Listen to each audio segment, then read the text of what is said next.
আমরা একটু নিজেদেরকে পরীক্ষা নিরীক্ষার মধ্যে ফেলি যে রমজানের রোজা তো অতিবাহিত হয়ে যাচ্ছে, রমজানের রোজা তো এদিন চলে গেল, তাহলে আমি কতটুকু মুত্তাকি হতে পারলাম, নিজের মধ্যে কতটুকু আল্লাহ বিরুদ্ধতা নিয়ে আসতে পারলাম, নিজের মধ্যে কতটুকু তাকওয়া অর্জন করতে পারলাম, নিজেকে একটু যাচাই করি।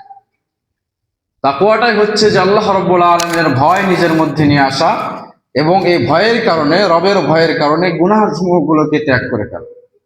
তো আসুন আমরা একবার নিজেকে যাচাই করি, একটু খেয়াল করি, আমরা যাচাই করি। আমি বলবো আপনার যেটা হবে সেটাকে আপনি ডান হাতের আঙ্গুলে লিখবেন, আর যেটা না হবে সেটা আপনি বাম হাতের আঙ্গুলে গুনবেন।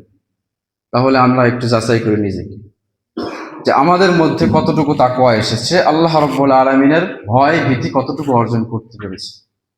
আমি রমজানের আগে যেরকম ভাবে জবানকে লাগামহীন ছেড়ে দিয়েছিলাম, রমজানের মধ্যে এখন আমার জবানটাকে লাগাম টেনে নিয়ে আসতে পারছি।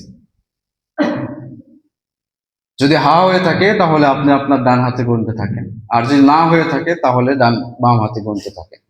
আমরা কয়েকটা বলি, দেখি কয়েকটার মধ্যে থেকে কে কয়টা পাস করতে পারে। রমজানের আগে যেরকম ভাবে আমি মিথ্যা কথা বলতাম, রমজানে আসার পরে সেরকম ভাবে আমি মিথ্যা কথা বলি না, ছেড়ে দিয়েছি।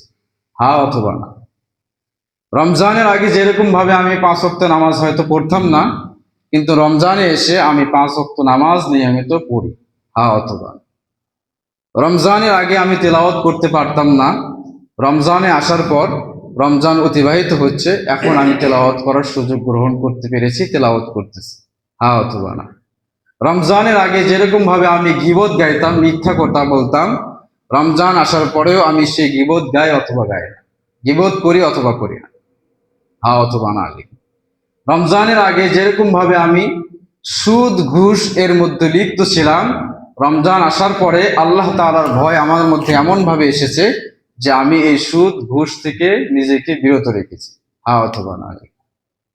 রমজানের আগে যেরকম ভাবে আমি অন্যায় করতাম, জুলুম করতাম, ওজনে কম দিতাম, রমজান আসার পরে আল্লাহ সুবহানাহু ওয়া তাআলার ভয় তাকওয়া নিজের মধ্যে এভাবে এসেছে যে আমি এখন আর অন্যায় জুলুম করি না, ওজনে কম দেই না, অন্যকে ঠকাই না। হা অথবা না।